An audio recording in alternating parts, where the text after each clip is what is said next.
Moin, heute gibt es ein kleines Update zu meinem Laserdisc-Projekt. Ja, es gibt gar nicht so viel zu erzählen, außer dass das Signal inzwischen wirklich sehr gut aussieht. Bleibt natürlich nach wie vor schwarz-weiß. Das liegt daran, dass ich ein NTSC-Signal generiere, aber PAL-Hardware habe. Aber wenn wir hier uns die Crosshatches anschauen, die sehen inzwischen wirklich wunderbar aus. Ähm, deutlich besser als die ganzen letzten Male. So, jetzt holen wir uns die Bars nochmal. Ich habe hier verschiedene Bars.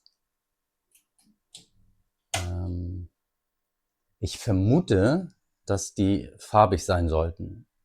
So wirklich weiß ich das nicht. Ich habe das noch nicht an NTSC-Bildschirm angehangen.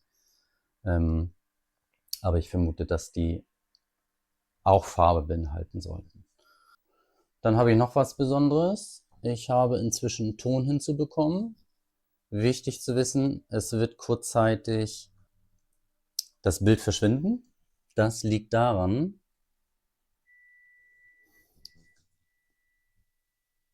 okay, das Bild wird nicht verschwinden, weil ich das schon entsprechend umgestellt habe.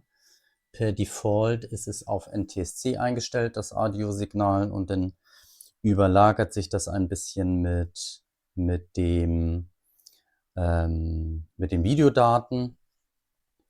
Wenn ich das umstelle auf PAL, dann passiert das, was ihr eben schon gesehen habt. Das Bild wird etwas schlechter, wir hören aber den Ton, zumindest hoffe ich. Ich nehme mal das Mikrofon. Na, man sollte das eigentlich hören. Ich hoffe, das raschelt jetzt nicht zu sehr hier. Und ich kann das auch einfach mal lauter machen. Machen wir das mal lauter. Im schlimmsten Fall muss ich das nachher runterregeln, wenn sich das zu schrecklich anhört. So, ich kann den Ton auch verändern.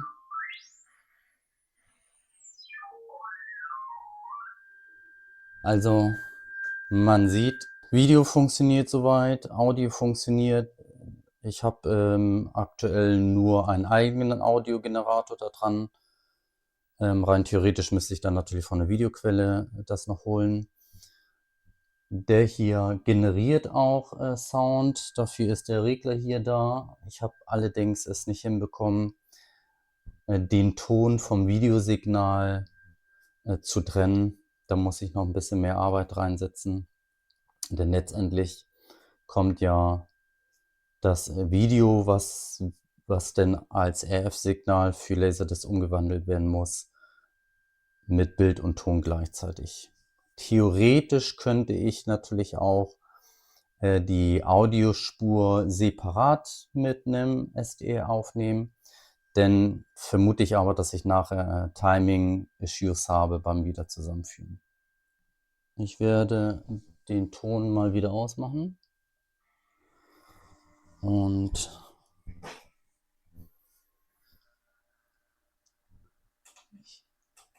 hier leise machen, dass es nicht nervt. Sei es drum.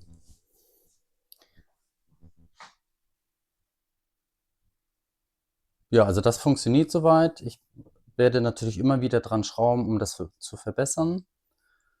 Ich habe mir jetzt eine Hardware bzw. einen Splitter noch gekauft, dass ich gleichzeitig das ganze Signal nicht nur auf dem Fernseher betrachten kann, sondern auch noch auf dem Spektrum Analyzer, um ein bisschen mehr Informationen rauszubekommen. Das aber erstmal hierzu. Auf der Seite des Glassmasters gibt es auch noch Informationen. Ich habe nun eine Firma angeschrieben und gefragt, ob die in der Lage sind, eine Glasfläche mit Kupfer unter Vakuum zu bedampfen. Das sind die aufgrund der Größe des Glassmasters nicht. Sie würden allerdings, das ist vielleicht etwas für die Zukunft, aber jetzt nicht für den Prototypen, sie würden allerdings die Produktion entsprechend anpassen. Kommt halt drauf an, wie lukrativ das am Ende sein wird. Das heißt, wie viele Glassmaster wir beschichtet haben wollen. Ja, dann ist die Firma Sonopress nach wie vor hinteran, den LBR entsprechend so zu konfigurieren, dass dieser auch Analogsignale, Analogsignale verarbeiten kann. Ja, da müssen wir auch mal schauen, wie weit wir da kommen. Habe ich irgendwas vergessen? Ich habe keine Ahnung. Wenn ich was vergessen habe, dann werde ich es unter dem Video kommentieren und anpingen. Es ist nach wie vor so, wenn die Kamera läuft, dann schaltet sich gleichzeitig mein Gehirn aus. Eine Baustelle von vielen.